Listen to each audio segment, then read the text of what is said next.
Haleluya. Sidang Jemaat El Betel yang dikasihi Tuhan kita Yesus Kristus, kita bertemu kembali dalam ibadah minggu El Betel Online Church.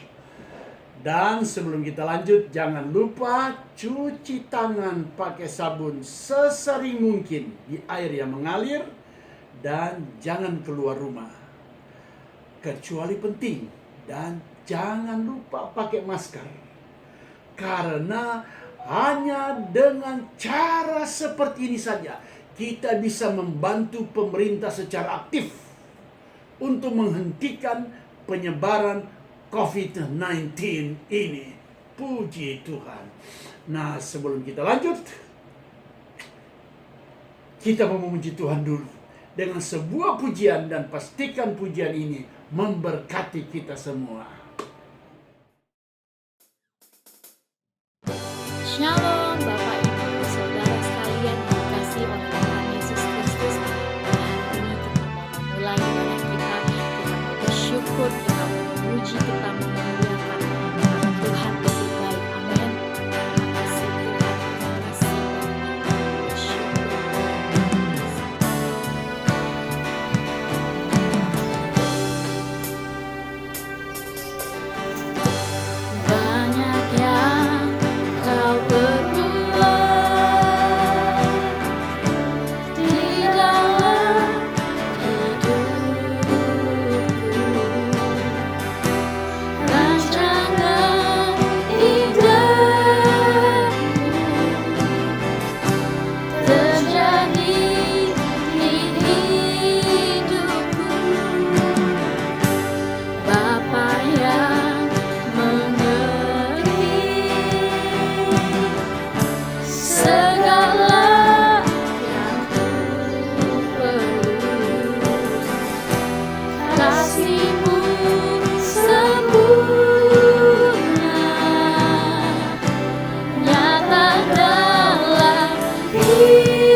percaya pujian yang sudah kita naikkan menyenangkan hati Tuhan dan menjadi berkat bagi kita semua.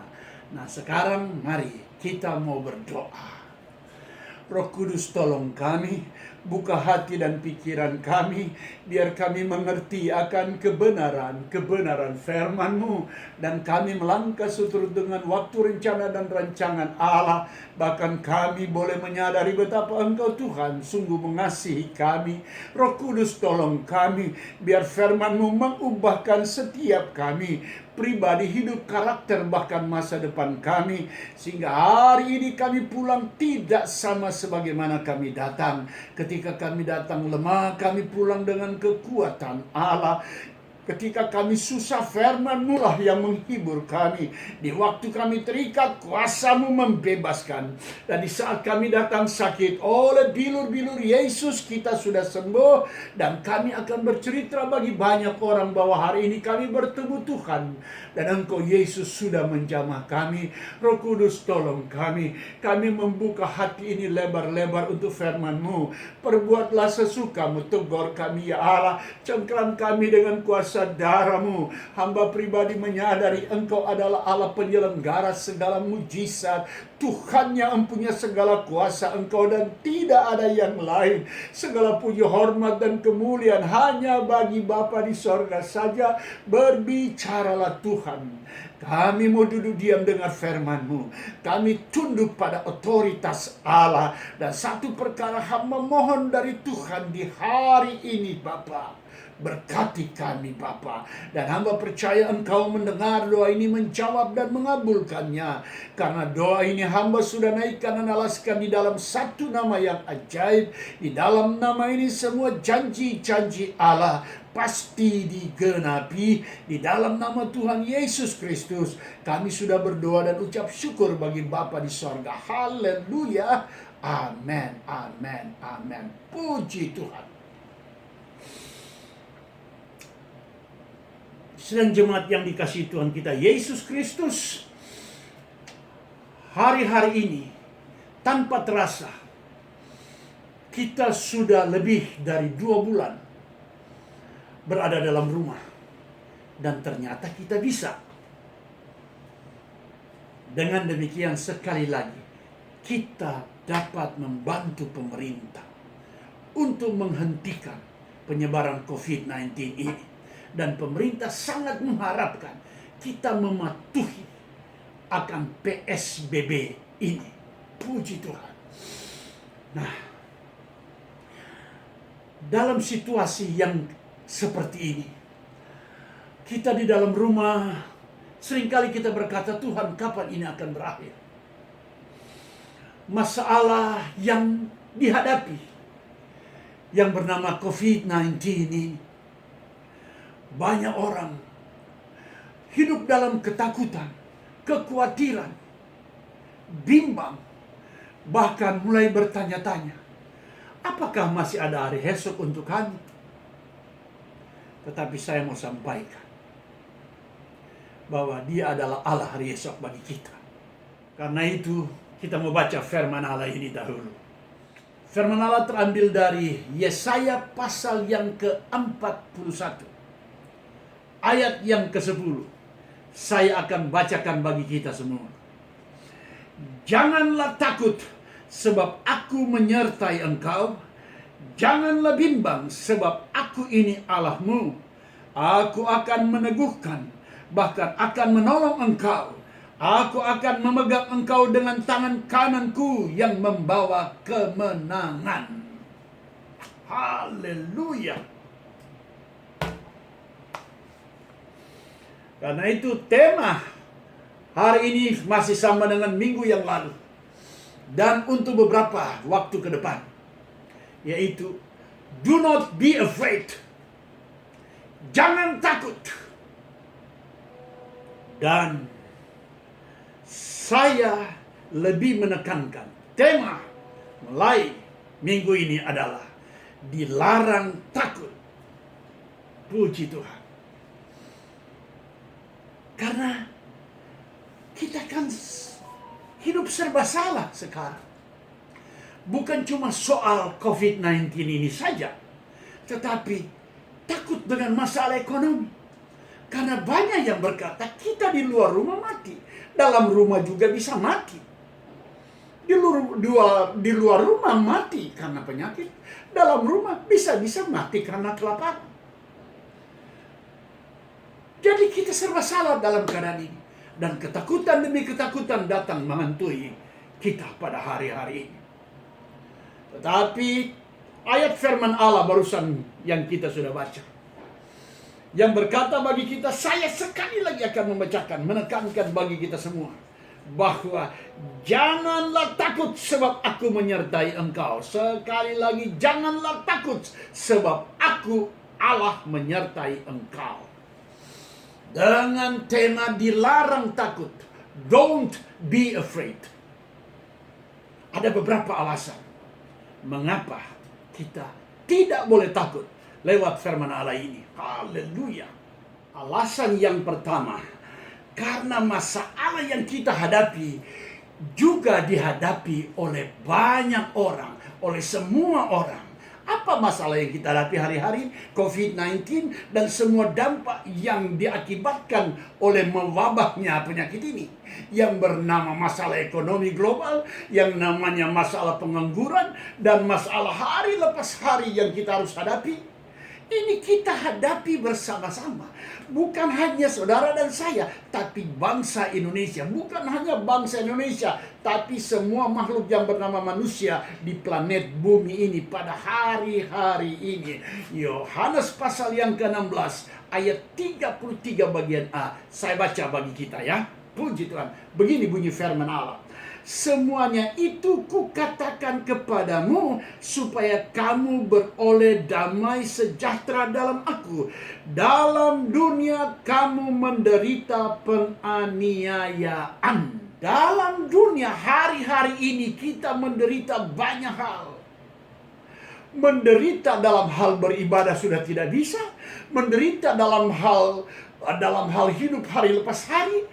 Kita mengalami aniaya secara luar biasa. Dan ditambah kembali dengan COVID-19 ini. Tetapi Alkitab sudah katakan bahwa jangan takut.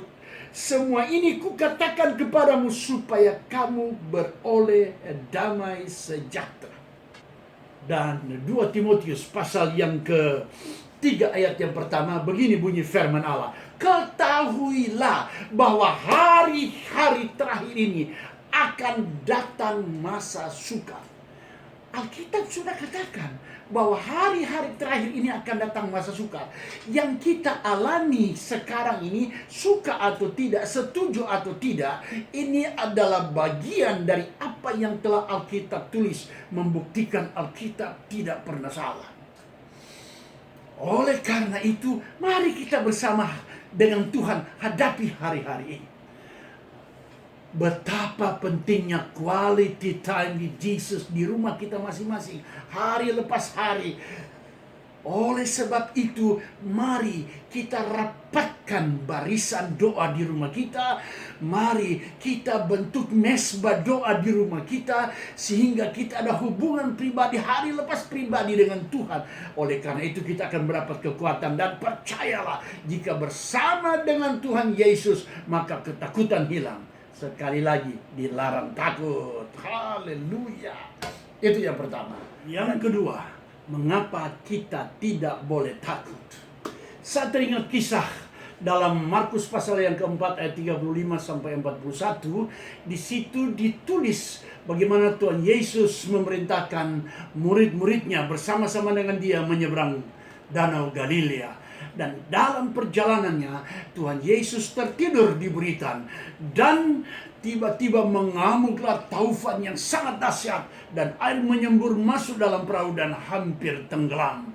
Dan murid-muridnya mulai ketakutan, dan mereka membangunkan Yesus dan berkata, "Guru, Guru, Engkau tega kita binasa." Dan Yesus bangun dan berkata kepada mereka, "Mengapa kamu takut? Mengapa kamu tidak percaya?" Dan dia menghardik akan badai dan gelombang tunduk menurut perintahnya.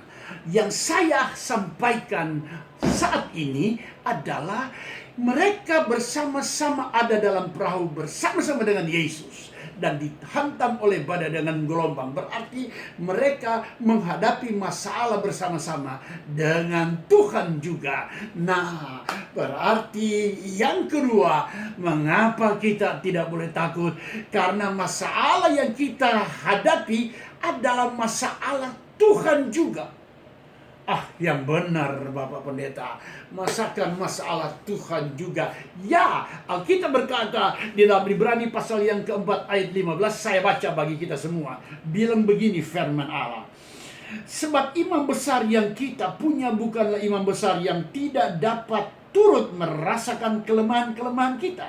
Sebaliknya sama dengan kita, ia telah dicobai, hanya tidak berbuat dosa. Haleluya, puji Tuhan. Imam besar yang kita miliki adalah imam besar bukan hanya tahu persoalan kita, tapi dia turut merasakan, dia Yesus Kristus Tuhan kita.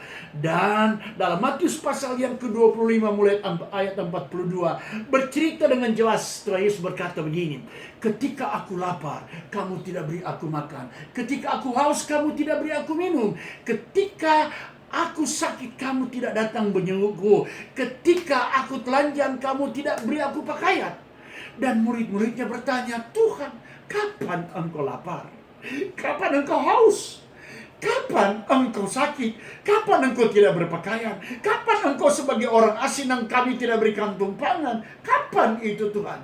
Dan Tuhan Yesus katakan begini, ketika engkau tidak melakukan bagi satu orang yang hina, yang susah, yang miskin, maka engkau juga tidak lakukan itu bagiku. Percayalah, penderitaan yang engkau alami, Yesus Kristus Tuhan juga turut merasakan. Kesusahan yang engkau hadapi, dia juga turut merasakan. Sakit yang engkau hadapi, dia juga merasakan. Alkitab kisahkan dalam Kisah Rasul pasal yang ke-9 ayat 3 sampai ayat yang ke-5. Ketika Saulus bertobat dan kemudian kita kenal dia sebagai rasul yang hebat dipakai Tuhan yang bernama Paulus.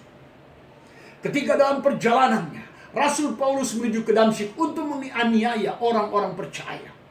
Dan di tengah perjalanannya, Alkitab kisahkan bagaimana ada terang yang turun dari sorga. Dan dia jatuh rebah ke tanah. Dan terdengar suara dari sorga. Saulus, Saulus, mengapa engkau menganiaya aku? Dan Saulus bertanya, siapa engkau Tuhan yang aku aniaya? Dan Yesus berkata, akulah Yesus yang engkau aniaya itu. Saulus dalam perjalanan menganiaya orang-orang percaya. Dan Yesus berkata ketika orang-orang percaya dianiaya, itu menganiaya dia Yesus Kristus Tuhan sendiri. Karena itu jangan takut, engkau tidak sendiri dalam hidup ini. Dalam situasi keadaan seperti ini, engkau tidak sendiri. Dalam keadaan engkau beribadah banyak gangguan, engkau tidak sendiri. Karena ketika orang menganiaya engkau sebagai anak Tuhan, ketika gereja Tuhan dianiaya, sesungguhnya mereka sedang menganiaya tubuh Kristus dan berhadapan dengan Yesus Kristus Tuhan. Dan pada waktunya Yesus Kristus Tuhan akan nyatakan kuasanya. Haleluya. Karena itu tidak boleh takut. Karena apa yang sedang engkau hadapi itu bersama-sama dengan Tuhan. Maka hadapi bersama Tuhan. Dan percayalah, engkau pasti menang. Itu yang kedua. Dan yang ketiga, alasan yang ketiga mengapa kita tidak boleh takut. Karena Yesus Kristus Tuhan sudah mengalahkan dunia ini. Alkitab katakan dari ayat yang kita sudah baca tadi, bagian B, Yohanes pasal yang ke-16, ayat 33. Bunyinya begini, bahwa tetapi kuatkanlah hatimu, karena aku telah mengalahkan dunia ini. Jadi apapun yang sedang kita hadapi hari-hari ini, ingat baik-baik, Yesus telah mengalahkan dunia ini. Artinya, apapun yang sedang kita alami, jalani saja bersama Tuhan. Dan ujung-ujungnya kita pasti menang. Karena bumi ini berada dalam tangan Tuhan, berada dalam rencana Tuhan, dan engkau dan saya sudah masuk dalam rencana Allah, maka Dia akan jaga, Dia akan pelihara, Dia akan lindungi secara ketat. Dan pada waktunya seturut dengan firman Allah, kita pasti menang. Karena Yesus Kristus sudah mengalahkan dunia ini dan mengalahkan COVID-19. Haleluya. Amin. Mari kita berdoa. Roh Kudus, tolong kami. Buka hati dan pikiran kami. Biar hari ini Tuhan, kami boleh mengerti bahwa sesungguhnya dalam menghadapi situasi dan keadaan seperti ini, kami tidak sendiri. Ada Engkau Tuhan bersama-sama dengan kami. Ada Engkau Yesus yang tidak pernah tinggalkan kami. Bahwa ternyata masalah yang kami hadapi adalah masalah di muka bumi ini juga. Orang-orang menghadapinya. Dan masalah yang kami hadapi juga adalah Tuhan hadapi juga. Karena itu kita pasti menang. Karena Allah, Yesus Kristus Tuhan, telah mengalahkan dunia ini. Karena itu Roh Kudus tolong kami. Hamba mau berdoa buat pemerintah kami, pemimpin kami, mulai dari presiden sampai para gubernur, teristimewa gubernur DKI Jakarta, karena kami tinggal di Jakarta. Berikan hikmat dan kekuatan dari sorga dalam menangani COVID-19 ini Tuhan. Sehingga hikmat Tuhan boleh mewarnai setiap kebijakan. Dan pada waktunya COVID-19 ini bisa dikalahkan. Hamba berdoa buat para dokter dan para medis dan kaum keluarganya. Mereka berada di garis depan menjadi perpanjangan tangan Tuhan untuk membawa kesembuhan bagi para saudara-saudara kami yang terpapar dengan COVID-19 ini. Tuhan, tolong jauhkan dari sakit penyakit ini, tudungi dengan kuasa darah Yesus, sehingga mereka boleh sehat dan keluarganya boleh diselamatkan juga. Tuhan, hamba berdoa buat jemaat yang Engkau percayakan bagi hamba. Tudungi dengan kuasa darah-Mu, sehingga sakit penyakit wabah ini tidak bisa menyentuh mereka. Dan dalam situasi dan keadaan ini, cukupkan semua kebutuhan dan keperluan mereka. Jaga pekerjaan jemaat-Mu Tuhan, di dalam nama Yesus, sehingga biar di mana mereka ada dan bekerja, perusahaan tempat mereka bekerja boleh diberkati oleh Tuhan. Karena Engkau telah menaruh anak-Mu di tempat itu. Dan tempat itu pasti diberkati oleh Tuhan. Terima kasih banyak Bapa. Terima kasih Tuhan. Kami percaya bahwa pada waktu yang tepat Engkau sudah tentukan, COVID-19 ini akan bisa dihentikan. Dan Indonesia boleh bangkit kembali. Dan dipulihkan oleh Tuhan. Dan Indonesia boleh menang. Dalam nama Tuhan Yesus Kristus. Haleluya. Amin.